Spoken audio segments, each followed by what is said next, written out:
sinisira ang mga keyboard. Ang mga madalas na ginagamit na keys ay kailangang maging napakakondisyon upang tiisin ang lahat ng mga squat, habang ang mga hindi masyadong mahalaga at matatabang keys ang nakakakuha ng lahat ng atensyon. Hindi ginagamit ng lalaki ang karamihan sa mga hindi epektibong keys dahil naglalaro siya at inaabuso ang keyboard.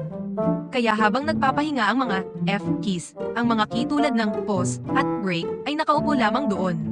Samantala, ang mga keys sa number pad ay bigla na lang nawala dahil sa kanyang madalas na paggamit. Ang out ay kinakailangang uminom ng espesyal na juice, ngunit mas malala ang kalagayan ng kanyang kaibigang tab dahil halos sira na siya. Dumating ang kasintahan ng gamer sa kwarto, kaya napilitan siyang pindutin ang out at tab na naging sanhi ng pagkasira muli ni Tab sa pagtatangkang itago ang laro mula sa manlalaro. Bigla siyang pinindot muli ang out dagdag tab upang itago ang laro mula sa kanyang kasintahan, at si Tab ay bumalik sa orihinal na anyo ng Absolute Chad. Magkomento kung anong key ang gusto mong maging.